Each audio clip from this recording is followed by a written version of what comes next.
Okay, we're still good.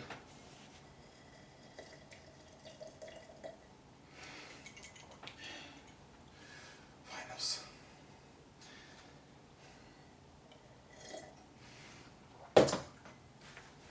So hey, you're brainwashed. Yeah, I know that's a pretty morbid way to start a video, isn't it? Well, it's true. You actually don't really do your own thinking, okay? The evaluation of your information is not your own. But I guess before I get too deep into that, let me introduce myself, okay? I'm Andrew Shepard, and I am currently a sophomore, but technically a junior. But, well, I guess it's kind of like a freshman. Well, anyways, you know how complicated that stuff is. Here at UNLV, and I'm currently majoring in interior architecture and design. But currently, right now, I'm working on my final assignment, my final project for Women's Studies 101, which is on media and the way it affects our psychology, right? Yeah, this is our final assignment. Kind of a bittersweet moment. I'm so glad this semester is over, but this class has taught me so much and there was so much to learn from it, and I'm glad I took it. But anyways, you don't do your own thinking, okay? You don't do your own thinking at all. Your mind is programmed to think what it's supposed to. You're saying like, what? It's impossible. No one plugged me up into a computer, pressed a whole bunch of buttons, and did a whole bunch of doody-dop. Yeah, that's true. But the programming that I'm referring to is a little more the subtle side of things. Have you ever heard of what they call the sleeper effect? The sleeper effect is a theory that says things can be unconsciously downloaded into your mind to make you think a certain way, do certain things, and act in certain ways. Yeah, I know, it's kind of scary. One of the most frequent examples of this is your basic ad, right? Your basic YouTube ad that you see before every commercial.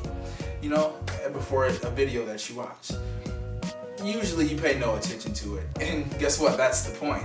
It is supposed to be unconscious. If it was conscious, that means you would be participatively active in learning or watching that ad or gaining information from the ad. But the secret to this is the unconscious, because when it's unconscious, it affects what you do without your knowledge. So next time when you can't get a certain phrase out your head and you keep singing somebody's number, yeah, that's why.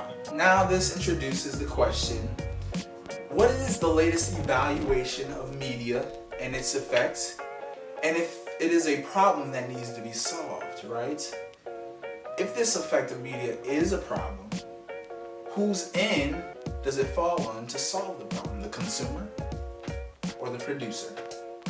But outside of advertisement media, there's plenty of other media forms that affect the way you think in different ways, okay? So, before we continue on, I would like to give a disclaimer here. Social media. When I refer to media, I am, in this instance, not including social media. Why? Because social media is a beast in and of itself that could take a whole long exhortation and video to do on its own. And we ain't got time for all that. So, for this instance and for this case, we're going to leave social media out and refer to all other forms of media. Now, don't get me wrong, all other forms of media in their individual aspects could take a video of their own, but in this case, I would like to just generalize their effect on the way we think. Quite often, people relate watching movies or watching TV or any of the sort, reading books, listening to music, as a consumption of media, as if it were some type of food. And this theory kind of based, more of a metaphor, kind of based off the instance, when you eat food, good food, you have good body or good results. When you eat bad food, you have bad results, which is true. But when it comes to media, it's a little more complicated than that.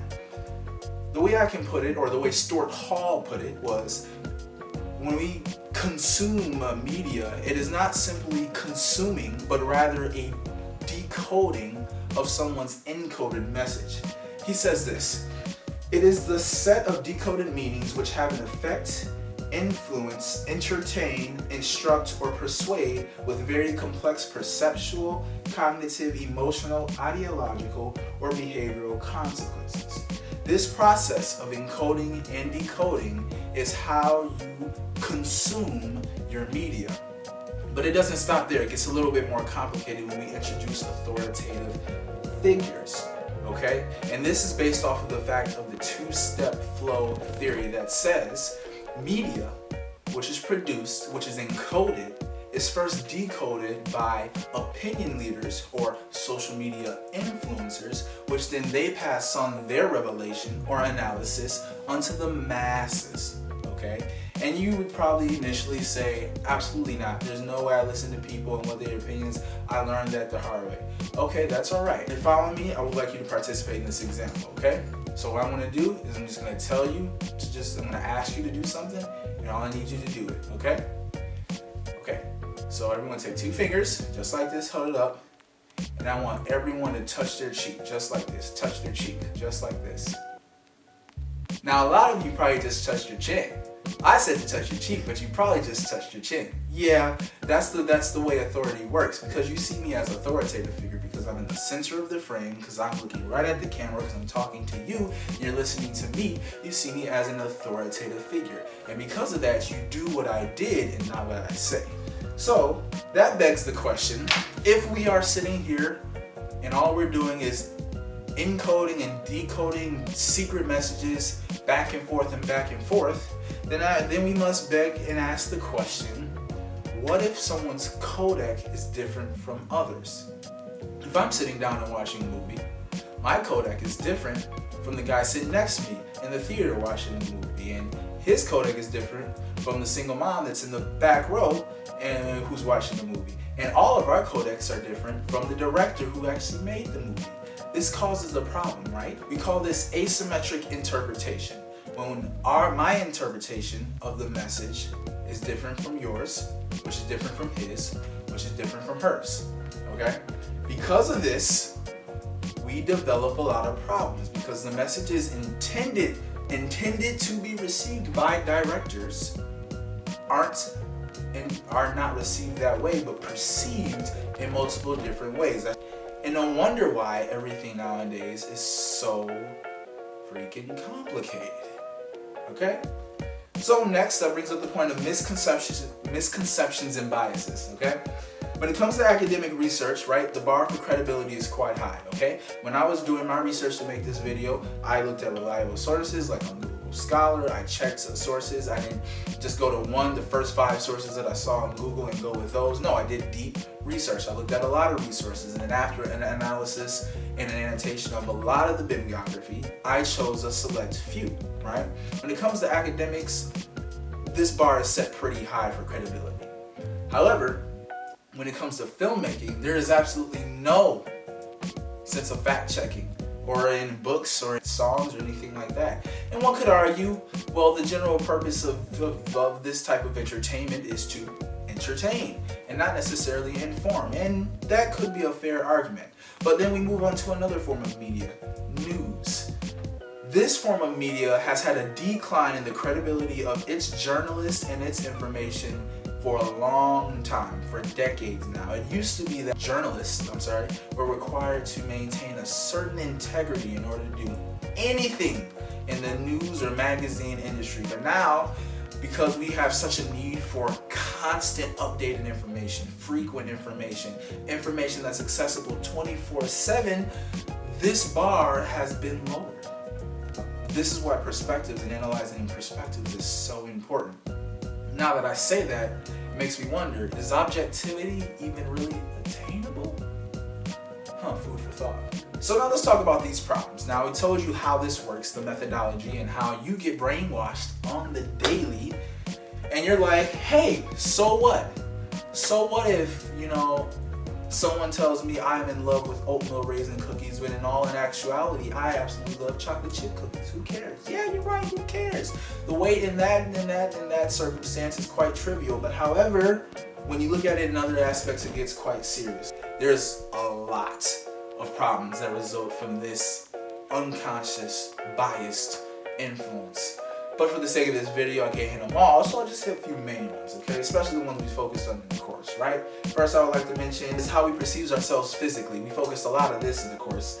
This could be taken about, this could be a whole video by itself, trust me, we could talk about this forever. But media likes to portray bodies as a very unrealistic way. I was researching and I found something that talked about Dove and how they Photoshop their models to look exactly the way they want them to. It's crazy, right? And you know, to people who are a little bit more mature, a little bit older, not too big of a deal, but when it comes to teens, and that's really the main thing they care about, it can really be a problem. It also affects the way we view relationships, right? Falling in love is simple according to the media, you know? Everything is just a-okay, just a breeze, you know? You find somebody that you find attractive, all of a sudden it's a big, you know, you guys start dating, it's the same plot, that you break up because something stupid, somebody lied, and then you get back together again. That's just how it goes. And usually if there's any arguments or anything, it just ends in sex because that's the way it works, right? Yeah, no, that's not the way it works, but that's the way the media portrays it to work. Lastly, I want to hit this one, is it affects the way we view groups of people. This is probably the biggest thing because a lot of times people misunderstand that their internal prejudices, they're not conscious, they're not intentionally trying to hate people, but they've just been programmed so much in them that they feel certain ways and look at certain people certain ways, and that's just kind of how it rolls. So then it looks like, you know, we got to talk about solutions now. How do we fix this? Do we do an epic strike and stop watching all movies and TVs? Absolutely not. I love movies and TVs. I love movies like The Notebook. Very unrealistic, but I'm going to watch it anyways. Why? Because it's entertaining, and that's the key. We must learn to separate information that we are to learn from and that we are to take in versus entertainment. And I think as we master that difference, that's when we can really stop the effects that media is having on us. Okay? Mary Lou Galician said this: "We can still enjoy the metamorphic meanings and the escape that unrealistic romantic media portrayals offer us, but it's not wise to use them or media celebrities as models in our real lives. It's much healthier and smarter to make yourself the hero or heroine of your own true love story." And that is absolutely true. You got to take a look at perspectives. Who's writing who and who are they writing it to? Okay? Some very, very, very famous person once said, "Truth is what you do to get the proper perspective." Okay? So, it makes you look and think, how's your perspective? And I think about it, how's my perspective? Is my perspective right? If we are brainwashed by media, is everything that I just told you something that the media wants me to believe to tell you? Well, that's a lot to take in, isn't it? Yeah, and guess what? There's so much more. There's so much more to this thing. And that's really, really, really why I love this class. It really explored so much that we as people really need to take our time to pay attention to. Okay? So I'm glad that I took this class, and you know, like I said from the beginning, it's a bittersweet. This is the last one, but I'm glad to be. The semester's over, and I'm glad I've done and taken this class with you all students, fellow students. So it's taught me a lot, and I appreciate it, and I thank you. This is my final sign off for my final assignment for women's studies. Feels so good to be done. Yes. Okay. Clear?